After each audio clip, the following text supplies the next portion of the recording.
बहुत ही जानदार, बहुत ही शानदार सेशन आप लोगों के समक्ष मिलने जाना है प्रिय विद्यार्थियों। पार्ट 3 वाणिज्य का आ गया है आप सभी लोगों के लिए भाग 3। देखिए कक्षा 10 के विद्यार्थियों के लिए यदि 2024-25 में आप वाणिज्य के पेपर को देने वाले हैं तो ये सेशन आपका है। बहुत ही मोस्ट इंपॉर्टेंट सेशन है प्रिय विद्यार्थियों। जबरदस्त तरीके से इसे अपने क्लासमेट पर शेयर कीजिएगा। और 1 मार्च को यदि आप वाणिज्य का अपना पेपर अगर बेस्ट देना चाहते हैं तो पूरी जितनी सीरीज मैं आप लोग को वाणिज्य का उपलब्ध करा रहा हूँ उन सभी को जरूर देखिएगा।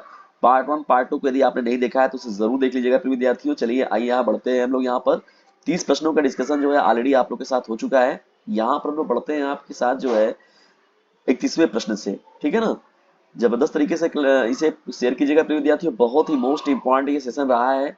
और डीजी सर का पहले से ही कहना है कि पढ़ने के साथ ही साथ इसे अपने क्लासमेट पर शेयर करते रहना है। तो चलिए आगे बढ़ते हैं हम लोग। यहाँ पर जो चैप्टर आप लोगों का कौन सा है, देखिए चैप्टर का भी मैंने यहाँ पर लिख दिया हुआ है विद्यार्थियों।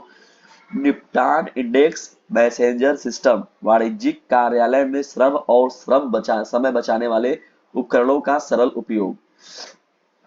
देखिए 31वां प्रश्न क्या है प्रिय विद्यार्थियों, इंडेक्सिंग के कितने प्रकार होते हैं। इंडेक्सिंग के कितने प्रकार होते हैं।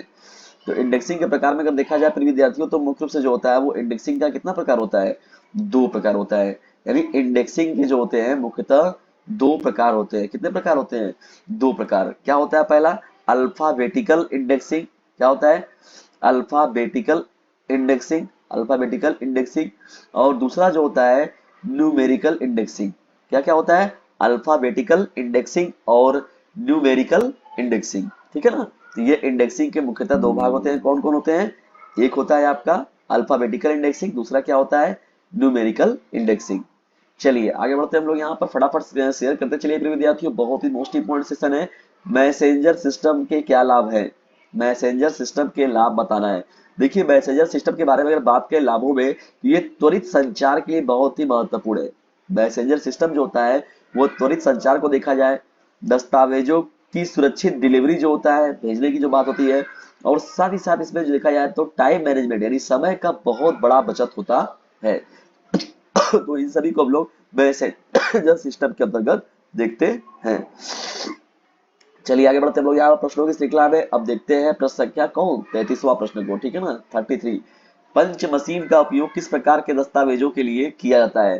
पंच मशीन का उपयोग किस प्रकार के दस्तावेजों के लिए किया जाता है। तो देखिए इसके उत्तर में जब बढ़ते हैं प्रिय विद्यार्थी यहाँ पर, तो पंच मशीन का जो उपयोग होता है उन दस्तावेजों के लिए किया जाता है जिन्हें फाइलों में व्यवस्थित करना होता है।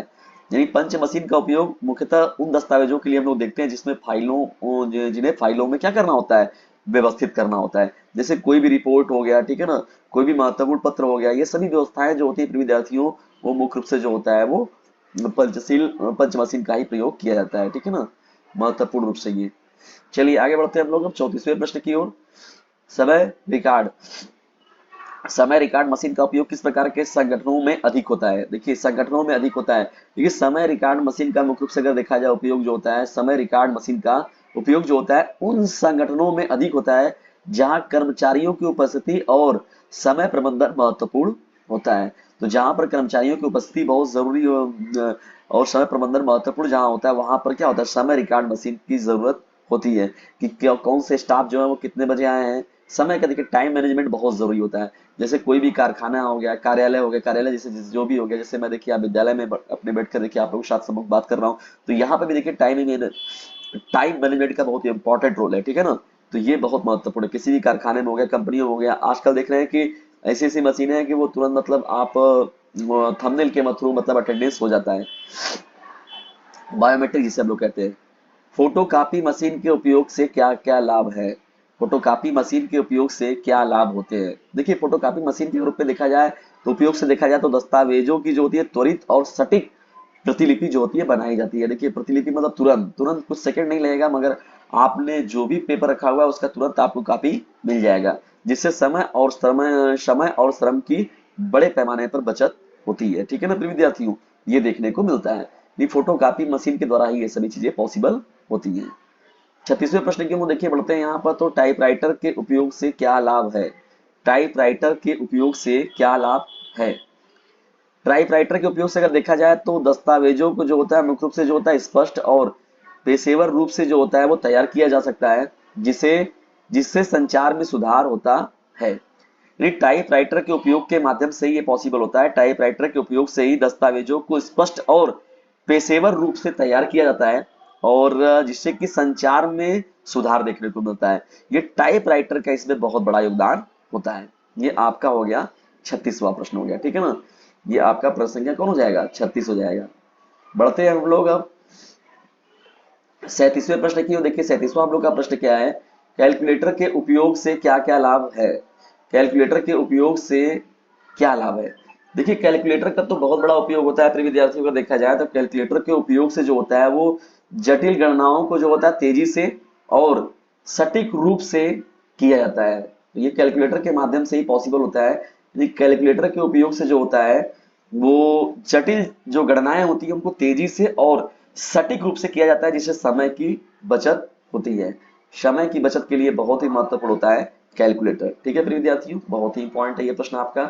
चलिए बढ़ते हैं हम लोग यहाँ पर अब 38वें प्रश्न की ओर। देखिए 38वां हम लोग का प्रश्न क्या है, थोक व्यापारी और खुदरा व्यापारी के बीच में क्या अंतर होता है।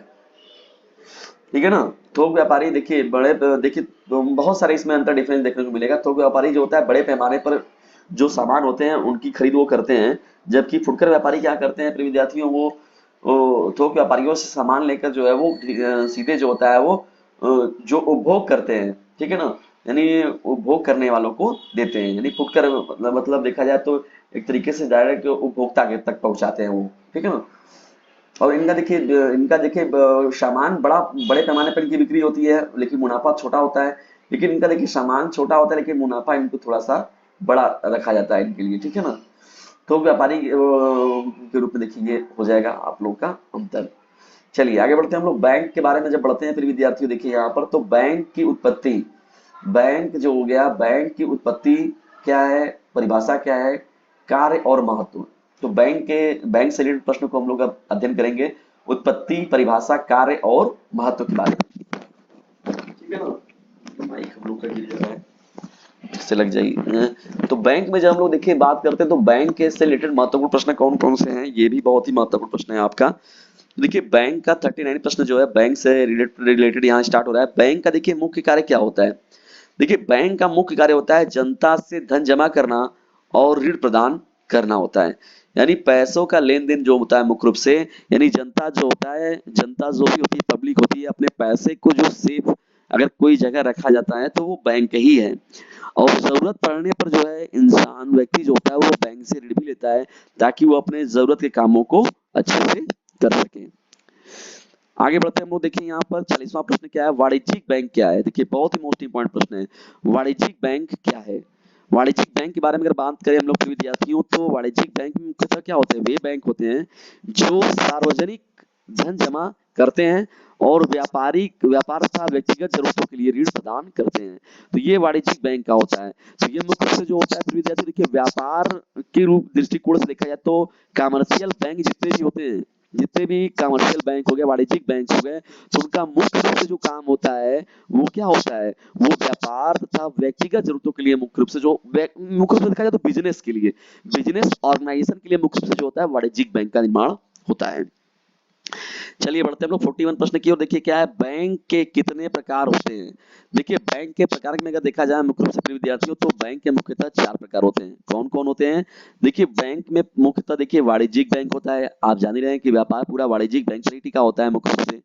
दूसरा क्या होता है, सहकारी बैंक होता है, ठीक है, ये भी महत्वपूर्ण है, जो कि सरकार की नीतियों को मुख्य रूप से जो है यहाँ पर देखिए कराया जाता है। रिजर्व बैंक देखिए ये तो जान ही रहे हैं कि भारतीय रिजर्व बैंक जो है मुख्य रूप से जो सरकारी बैंक एकमात्र है। और स्थानीय बैंक हो गए आपके, ठीक है ना, कौन हो गए, स्थानीय बैंक, जगहों जगहों पर जो मिनी बैंक के रूप में जो होता है वो किसी बैंक से संबद्ध होकर वो कार्य करते हैं, तो इनको हम लोग कहते हैं क्या, ये मुख्य रूप से बैंक के प्रकार हो जाएंगे। ये 41वां प्रश्न था। देखिए सब प्रश्न जो है एक से बढ़कर एक है प्रिय विद्यार्थियों। देखिए 42वां प्रश्न तो मोस्ट इंपॉर्टेंट है, हर बार पेपर में किसी न किसी सेट में आता जरूर है। भारतीय रिजर्व बैंक की स्थापना कब हुई थी, बहुत ही इंपॉर्टेंट प्रश्न। भारतीय रिजर्व बैंक की जो स्थापना हुई थी प्रिय विद्यार्थियों, रिजर्व बैंक ऑफ इंडिया का 1 अप्रैल 1935 को हुआ था। कब हुआ था, 1 अप्रैल 1935 को जो है रिजर्व बैंक ऑफ इंडिया का स्थापना किया गया था, जिसे हम लोग भारतीय रिजर्व बैंक कहते हैं, ठीक है। चलिए आगे बढ़ते हैं हम लोग यहाँ 43 प्रश्न की ओर। भारतीय रिजर्व बैंक के कार्य क्या है, भारतीय रिजर्व बैंक के कार्य क्या हैं। तो भारतीय रिजर्व बैंक अगर देखा जाए तो मुद्रा का निर्गमन करने का काम जो होता है वो भारतीय रिजर्व बैंक का ही है। मौद्रिक नीति नियंत्रण करने का काम जो होता है वो भारतीय रिजर्व बैंक का ही है। वाणिज्यिक बैंकों का नियमन जो करने का काम होता है ये भी क्या होता है, भारतीय रिजर्व बैंक का ही है। और विदेशी मुद्रा नियंत्रण करने का जो काम होता है वो भी भारतीय रिजर्व बैंक का ही होता है। यानी भारतीय रिजर्व बैंक के देखिए बहुत महत्वपूर्ण ये सभी कार्य है। मुद्रा का निर्गमन करना, मौद्रिक नीति का नियंत्रण करना, वाणिज्यिक बैंकों का नियमन करना और विदेशी मुद्रा नियंत्रण, ये मुख्य रूप से जो काम है वो भारतीय रिजर्व बैंक के काम है। ठीक है, सभी बैंकों का देखिए एक तरीके से कहा गया है, सभी बैंकों का बैंक जो है भारतीय रिजर्व बैंक को कहा जाता है। वाणिज्यिक बैंक कौन से है वाणिज्यिक बैंक कौन कौन से खाते प्रदान करते हैं। देखिए वाणिज्यिक बैंक में अगर मुख्य रूप से देखा जाए तो करेंट अकाउंट बहुत इंपॉर्टेंट होता है, चालू खाता, देखिए बचत खाता होता है, सेविंग अकाउंट भी होता है और स्थायी जमा खाता भी होता है। ठीक है ना, जिसको हम लोग फिक्स डिपॉजिट कहते हैं। हम लोग जैसे कोई अमाउंट क्या हो गया, बैंक जो होता है फिक्स डिपॉजिट पे इंटरेस्ट जो होता है हम लोग को अमाउंट प्रोवाइड कराती है या हम लोग जमा कर देते हैं उस अमाउंट को, तो ये मुख्य रूप से ये भी बहुत ही महत्वपूर्ण हो जाएगा आपका। ठीक है ना, वाणिज्यिक बैंक चालू खाता, बचत खाता और स्थानीय जमा खाता प्रदान करने का काम करता है। फिर विद्यार्थियों चलिए आगे बढ़ते हैं। यहाँ पर हम 45वां ये प्रश्न है और आज के सेशन का हम लोग का ये अंतिम प्रश्न भी रहेगा। सहकारी बैंक का मुख्य उद्देश्य क्या होता है।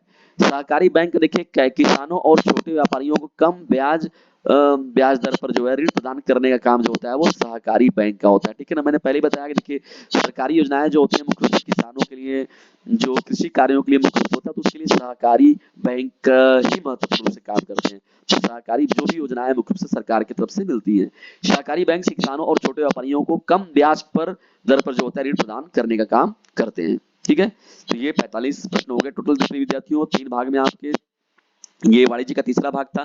जल्दी आप लोग को चौथा भाग भी प्रोवाइड कराया जाएगा, लेकिन उससे पहले आपने यदि इस वीडियो को शेयर नहीं किया है तो जबरदस्त तरीके से शेयर कर दीजिए, वीडियो को लाइक कर दीजिए। प्रिय विद्यार्थियों, लाइक करने से क्या होता है कि इंटरनल मोटिवेशन मिलता है और जबरदस्त तरीके से इसे जो है अपने क्लासमेट पर शेयर कर दीजिए। डीजे सर का कहना है पढ़ने के साथ ही साथ इसे अपने क्लासमेट पर शेयर करते रहना है। जल्दी मिलते हैं किसी अन्य वीडियो में किसी अन्य टॉपिक के साथ, तब तक के लिए टेक केयर, गुड बाय, जय हिंद, जय भारत।